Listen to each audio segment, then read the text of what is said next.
एक गांव में एक रामू नाम का आदमी था। वह राजमिस्त्री का काम करता था। जो घर बनता है उसमें ईंटा जोड़ा जाता है। जो मिस्त्री ईंटा जोड़ता है उसी को राजमिस्त्री कहते हैं। तो रामू वही काम करता था। वह बहुत ही गरीब था। गरीब होने के कारण उसकी पत्नी कहती है, जी आप अकेले काम करते रहते हैं, हमको अच्छा नहीं लगता है। आप अपने साथ हमको भी लेकर चलिए। आप वहाँ पर मिस्त्री का काम करिएगा और हम लेबर का काम करेंगे। ईंटा ढोएंगे, बालू ढोएंगे, गिट्टी ढोएंगे। जो काम मिल जाएगा वह हम कर लेंगे। रामू कहता है, क्या तुम पागल हो गई हो? लोग क्या कहेंगे? अपनी पत्नी से काम करवा रहा है। जब बैठा कर खिलाने का औकात नहीं था तो शादी क्यों किया था? सब यही बातें बनाएंगे। तो पत्नी कहती है, छोड़िए गांव के लोगों को। गांव के लोग तो बातें बनाते रहते हैं। अपना काम करने में शिकायत नहीं होता है। कमा के खाने में शिकायत नहीं होता है। आज आप नहीं काम करिएगा तो कोई हमको बैठा कर खिला देगा। तो गांव के लोगों के बात क्यों मानते हैं? आज के जमाना में यह नहीं देखा जाता है कि औरत काम कर रही है। अब तो औरत मर्द मिलकर साथ में काम कर रहे हैं। देख रहे हैं औरत क्या से क्या बन जा रही है। कितना औरत को छूट मिला है। तो हमको कमा कर खाने में कैसी शिकायत? आज से हम भी आपके साथ काम करने चलेंगे। तो रामू कहता है कि अच्छा ठीक है, जब तुम नहीं मानेगी तो चलो। दोनों साथ में काम करने चला जाता है। रामू राजमिस्त्री का काम करता था और वहाँ पर उसकी पत्नी लेबर के काम करती थी। दोनों साथ में सुबह उठकर नहा धोकर गांव के आसपास एक शिव जी का मंदिर था। वही मंदिर में दोनों पूजा करने जाते थे। वहाँ से आने के बाद रामू के पत्नी जल्दी जल्दी खाना बनाती थी और साथ में नाश्ता भी बनाती थी। दोपहर में खाने के लिए साथ में ले जाती थी और जल्दी जल्दी खाना खाकर दोनों साथ में ही काम पर निकल जाते थे। वहाँ पर भर दिन काम करने के बाद दोनों साथ में घर आते थे। ऐसे ही उनका प्रतिदिन का काम था। रामू के शादी हुए 8 वर्ष हो गया था, लेकिन अभी उसका संतान नहीं था। दोनों इतना शिव जी के पूजा पाठ करते थे, लेकिन संतान नहीं था। लेकिन दोनों कभी भी भोला जी से शिकायत नहीं किए कि हम इतना पूजा पाठ करते हैं, लेकिन मेरा गोद क्यों नहीं भर रहा है। जैसे ही 10 बरस हुआ तो रामू के पत्नी गर्भवती हो गई। यह बात अपने पति को बताती है तो पति बहुत खुश होता है और कहता है, आज से तुम अब काम करने मत जाना। तुम घर पर रहकर आराम करो। इतना साल के बाद हमारे घर में खुशियाँ आने वाला है। घर चलाने का चिंता छोड़ दो कि कैसे घर चलेगा, सब हम संभाल लेंगे। बस तुम अपना और बच्चा के ख्याल रखना। इतना कहकर काम पर चला जाता है और पत्नी घर पर रहकर आराम करती है। ऐसे ही धीरे धीरे समय बीता गुरु बहना। जब 9वां महीना पूरा हुआ तो रामू के पत्नी 2 जुड़वा बच्चे को जन्म देती है और दोनों ही लड़का था। यह खबर पूरे गांव में फैल जाती है। गांव के एक आदमी जाकर रामू को कहता है, अरे रामू, तू यहाँ काम कर रहा है और तुम्हारे घर पर तुम्हारा 2 बेटा जन्म लिया है, तुमको पता नहीं है? रामू कहता है, नहीं चाचा, हमको पता नहीं है। बेचारा बहुत खुश हो जाता है। और अचानक क्या होता है गुरु बहना, रामू जो दीवार जोड़ रहा था वह दीवार गिर जाता है और रामू उसी में दबकर मर जाता है। बेचारा के इतना भाग्य खराब था कि अपने बेटा का मुंह भी नहीं देखा कि कैसा बेटा हुआ है।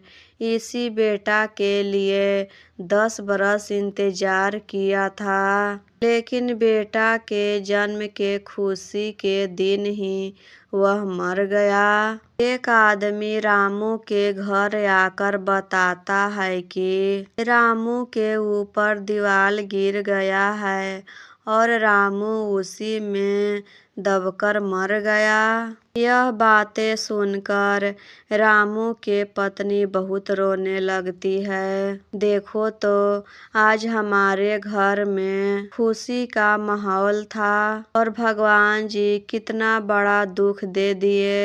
यह बात सुनकर रामू के जो बूढ़ी माँ थी वह अपनी बहू को बुरा भला कहने लगी और कहती कि तुम्हारा बेटा अपशगुन है, कुभाखर है, बनौती है, इसका पैर तो खराब है, जन्म लेते ही मेरा बेटा को खा गया। इससे अच्छा कि तुम निसंतान रहती। और उसी समय अपनी बहू और दोनों पोता को घर से निकाल देती है।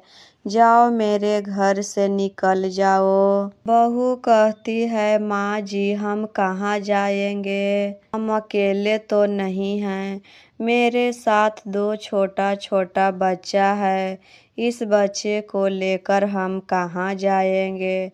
गांव के लोग भी बहुत समझाते हैं, इसमें इस बेचारी का क्या दोष जो इसे घर से निकाल रही हो। तुम जितना प्यार अपने बेटे से करती हो उससे ज्यादा यह अपने पति से प्यार करती थी। घर से निकालने के बाद वह अपने नैहर जाती है रहने के लिए, लेकिन वहाँ भाभी जो थी वह नहीं रहने देती है। अपने पति से कहती है, अपने ससुराल तो बर्बाद कर दी, अपने पति को खा गई है, अब हमारे घर रहने आई है, वो भी अपने साथ 2 बच्चा को लेकर।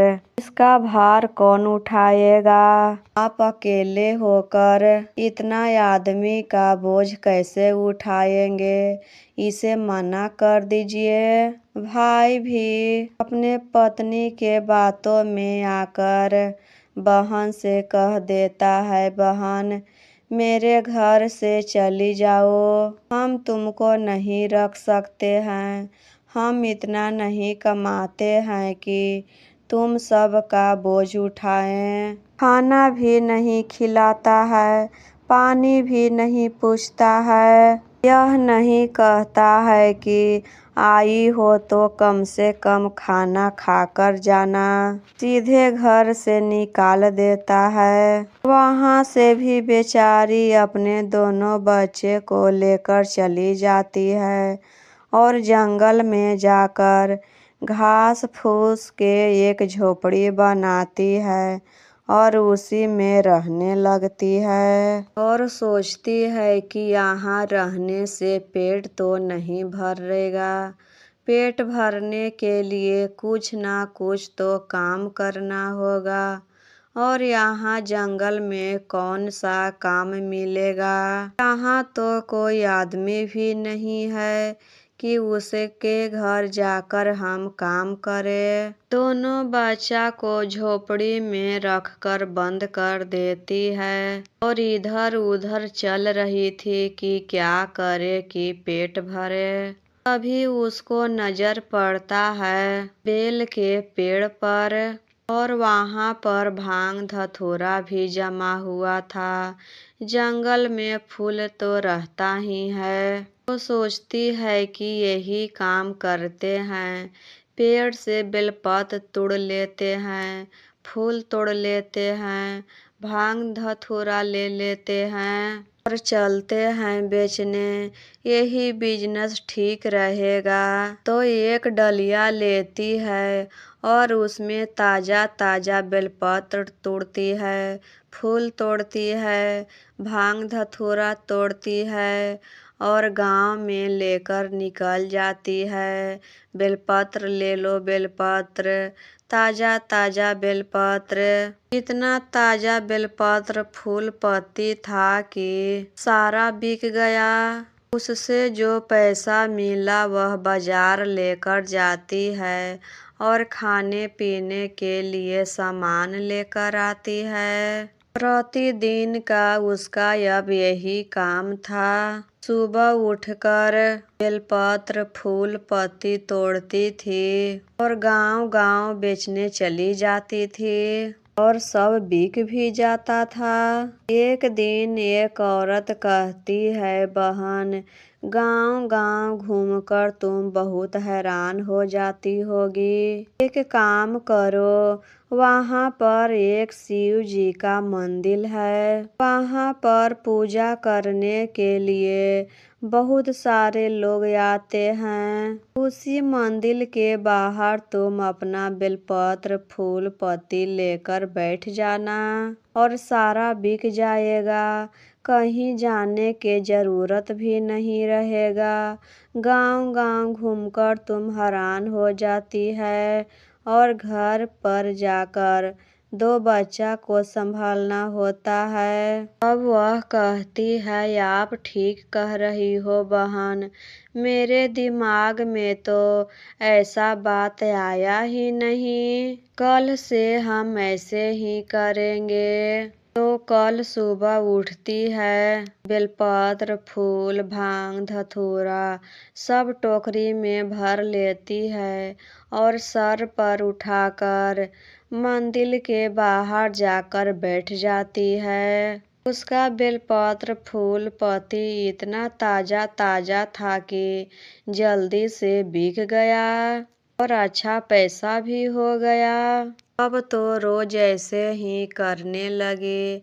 बेलपत्र तोड़कर मंदिर के बाहर ही बैठ जाती थी और जल्दी जल्दी उसका सब बिक जाता था और उसके बाद बहुत समय मिलता था तो शिव चर्चा में चली जाती थी। जब उसका बेटा स्कूल जाने लायक हो गया तो एक स्कूल में नाम लिखवा देती है। जब उसके पास कुछ पैसा हो गया तो एक खेत खरीद लेती है। धीरे धीरे घर बनाने लगती है और कुछ साल में अच्छा मकान बना लेती है। उसका बिजनेस में तो पैसा नहीं लगता था। वह जंगल में रहती थी तो वहाँ पर ताजा ताजा बेलपत्र फूल भांग धतूरा मिल जाता था। बाजार में ले जाकर बेच देती थी तो खरीदने में पैसा नहीं लगता था और बेचने के बाद अच्छा पैसा भी मिल जाता था। इसी से उसके पास बहुत सारा पैसा हो गया। घर बनाने के बाद धीरे धीरे करके खेत भी खरीद लेती है, अनाज उपजाने लगती है। बेटा जब बड़ा हो गया, शादी करने योग्य हो गया तो अपने दोनों बेटा को शादी कर देती है। घर में बहू आ गई। बहू आने के बाद उसको कुछ आराम मिला। अब घर का काम नहीं करने पड़ता था। घर में दो दो बहू थी तो यह काम क्यों करती। सब काम दोनों बहू मिलकर कर लेते थे। बहू आने के बाद यह प्रतिदिन चर्चा में जाने लगी। नहा धोकर नया साड़ी पहनती थी। बाल झाड़कर लिपस्टिक लगाकर चर्चा में चली जाती थी। चर्चा करने के बाद शाम में घर आती। रोज अब ऐसे ही करने लगी। पूरा शौकीनी में रहने लगी। जीट बूट में रहने लगी। यह देखकर दोनों बहू कहती है, देखो तो यह कितना बूढ़ी हो गई है और कितना फैशन में रहती है। हम दोनों से तो ज़्यादा यह फैशन करती है और इतना फैशन करके पता नहीं कहाँ जाती है और घर का काम भी नहीं करती है। यह बात दोनों बहू अपने पति से कहती है कि आप अपनी माँ को देखे हैं कितना फैशन करती है, इतना फैशन करके कहाँ जाती है, क्या करने जाती है। बेटा कहता है कि चर्चा में जाती है और कहाँ जाती होगी। कुछ दिन कुछ नहीं कहता है। फिर दूसरे दिन दोनों बेटा घर के बाहर बैठा था। माँ नया साड़ी पहन के बाल झाड़ के लिपस्टिक लगाकर चर्चा में चली गई। अभी दोनों बहू घर से बाहर निकलती है और अपने अपने पति से कहती है, देखिए तो कहाँ जा रही है, इतना फैशन करती है। तब वह कहता है कि आने दो, आज पूछते हैं कहाँ जाती है। और उधर से शाम को ही आती है। जब शाम हुआ, चर्चा खत्म हो गया तो उधर से आई। तब तक दोनों बेटा दरवाजा पर बैठा था और पूछा कि माँ कहाँ से आ रही हो। माँ कहती है, बेटा चर्चा में से आ रहे हैं। फिर बेटा कहता है कि इतना शाम हो गया, अभी तक चर्चा हो रहा था। माँ कहती है, हाँ चर्चा हो रहा था और आज तक तो तुम कभी भी ऐसा सवाल नहीं किया। आज क्या हो गया जो तुम हमसे पूछ रहे हो। हमको क्या करना है, घर में दो दो बहू है तो हम क्या करेंगे। हम अपना आराम से चर्चा में जाते हैं और आराम से आते हैं। तब दोनों बेटा कहता है कि हमें अलग कर दो, हम तुम्हारे साथ नहीं रहेंगे। यह बात सुनकर माँ को बहुत दुख होता है और कहती है, अच्छा तुम दोनों अलग रहना चाहते हो तो ठीक है, अलग हो जाओ। तुम दोनों इस बात के लिए अलग हो रहे हो कि हम चर्चा में जाते हैं और भर दिन चर्चा में रहते हैं। इस उम्र में हमको क्या करना चाहिए। जीवन भर तो हम मेहनत मजदूरी करके कमाए खाए हैं, लेकिन अब घर में दो बहू आई है तो हम सब दिन काम करते रहे। जब तुम दोनों का यही मन है कि अलग रहेंगे तो हो जाओ अलग। तो दोनों अलग हो जाते हैं। घर में 3 हिस्सा लगता है और जितना उसके पास खेत था सब अपने नाम पर रखती है, अपने दोनों बेटा को नहीं देती है। कहती है, रहने के लिए हम तुम दोनों को घर दे दिए हैं, क्या हम इतना मेहनत करने के बाद सब पाए थे, खरीदे थे। तुम दोनों भी मेहनत करके अपना बनाओ खाओ। हम अब बूढ़ी हो गए हैं, सब दिन हम काम करते रहेंगे, यह खेत हम रखेंगे, मरने के बाद ही तुम दोनों को मिलेगा।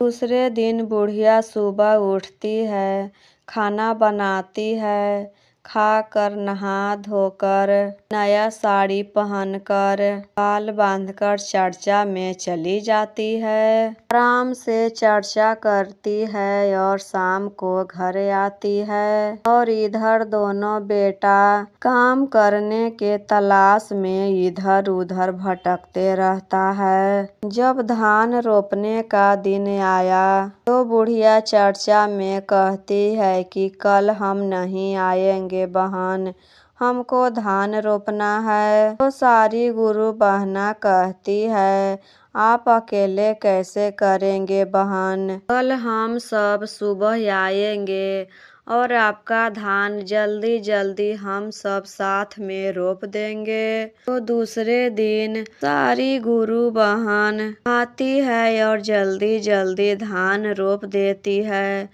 उसके बाद नहा धोकर नया साड़ी पहनकर बाल झाड़कर चर्चा में चली जाती है। दोनों बहू देखती है तो कहती है देखो तो ये बुढ़िया के, इसको अब अलग कर दिए हैं, फिर भी इतना फैशन करती है और सारा काम करती है और उसके बाद चर्चा में भी चली जाती है। जब धान पक गया तो सब शिष्या बहन आकर धान भी काट देती है। जब कुछ भी खेत में बोने का सीजन आता है तो सब शिष्या बहन आकर रोप देती है, काटने के समय में आकर काट देती है और महादेव के कृपा से कुछ भी रोपती है तो बहुत सारा हो जाता है, खूब उपज होता है। दोनों बहू कहती है अब अलग कर दिए तो उसका काम भी जल्दी जल्दी हो जाता है, सारे लोग आकर काम भी कर देते हैं। हम दोनों ही घाटी में आ गए। जिस दिन से अलग हुए हैं सही से खाना भी नहीं मिल रहा है और काम के लिए पति इधर से उधर भटक रहे हैं। एक बार बुढ़िया मकई रोपती है, मकई भी उतना ही बढ़िया होता है गुरु बहना। जब मकई हो जाता है गुरु बहना तो सारी शिष्या बहन आकर मकई को काट देती है और उसके दरवाजा पर जाकर रख देती है। उसके बाद सारी शिष्या बहन नहा धोकर चर्चा में भी चली जाती है। उस दिन दोनों बहू के घर में खाना नहीं बना था गुरु बहना, आग भी नहीं जुटा था क्योंकि उसके घर में उस दिन राशन ही नहीं था। अब तो चारों को भूख लग जाता है, दोनों बेटा को और दोनों बहू को। चारों आपस में बातें करते हैं कि आज तो घर में कुछ नहीं है, क्या खाए, कहाँ से लाए, बहुत जोर से भूख भी लगा है और कुछ काम भी नहीं मिल रहा है। तो चारों मिलकर प्लान बनाते हैं कि क्यों ना माँ के दरवाजा पर मकई रखा है, चलते हैं चारों लाने और वही मकई लाकर पका कर खाएंगे तो भूख मिट जाएगा। ऐसा ऐसा चीज देखने से तो सबको लालच आ जाता है खाने के लिए। तो चारों चलते हैं मकई चोरी करने। तब चारों मुंह में कपड़ा बांध कर मकई चोरी करने जाते हैं कि कोई देखेगा तो पहचानेगा नहीं। जैसे ही चारों मकई उठाते हैं तो दोनों बेटा कुत्ता बन जाता है और दोनों बहू बिल्ली बन जाती है। कुत्ता बनते ही दोनों भो भो भो भो करने लगता है और बिल्ली बनते ही दोनों म्याऊं म्याऊं करने लगती है। कुत्ता के डर से बिल्ली भागने लगती है। कुत्ता तो बिल्ली का शिकार करता है और उस समय तो दोनों को बहुत भूख लगा हुआ था।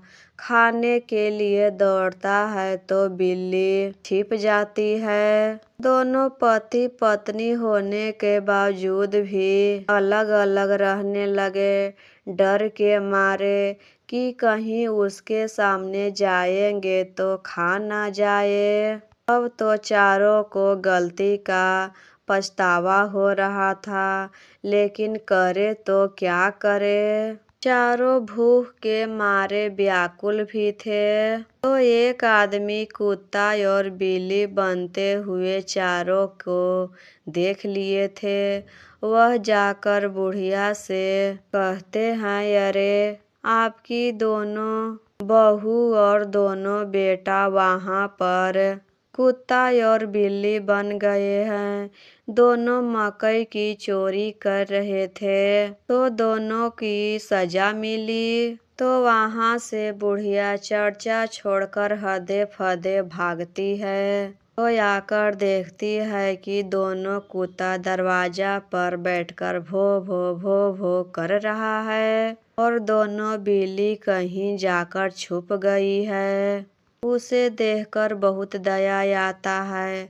आखिर उसका मन तो माँ का था। बच्चा कितना भी गलती करता है, माँ का दिल माँ का ही होता है, बहुत जल्दी पसीज जाता है। तो क्या करती है गुरु बहना, घर के अंदर जाती है, शिव गुरु के फोटो के सामने लोटा में पानी रखती है, उसमें कंगन डालती है और दया मांगने लगती है शिव गुरु से। दया करिए प्रभु, दया करिए। मेरे दोनों बेटा कुत्ता बन गया है और दोनों बहू बिल्ली बन गई है। चारों से बहुत बड़ा गलती हो गया, उसे माफ कर दीजिए। अब से ऐसा गलती कभी नहीं करेंगे। चारों के गलती के सजा मिल गया। चारों पहले जैसे थे वैसे कर दीजिए। लगातार 5 घंटे बैठकर दया मांगते रही।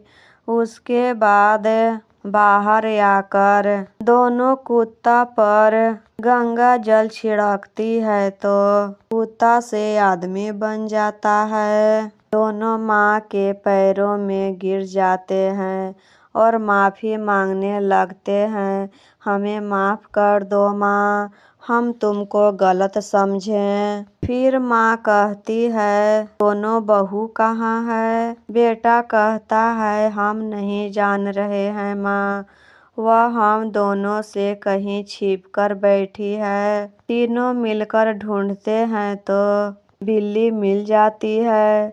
फिर दोनों बिल्ली के ऊपर गंगा जल छिड़कती है तो बिल्ली औरत बन जाती है। दोनों बहू सास के पैरों में गिरकर माफ़ी मांगती है, हमें भी माफ़ कर दीजिए माँ जी, हम आपको गलत समझे, हमको गलती का पछतावा है और उसका सजा भी हमें मिल ही गया। अब से ऐसा कभी नहीं करेंगे, ना ही चर्चा में जाने से मना करेंगे और आज से आपको खूब सेवा करेंगे। कभी भी किसी बात के लिए नहीं टोकेंगे हम, जो मन करेगा वैसे रहिएगा। माँ बोलती है, अरे अपनों से माफ़ी कैसी मांगी जाती है? हम तो तुम सब से नाराज कभी नहीं थे, तुम सब को ही अलग रहना था।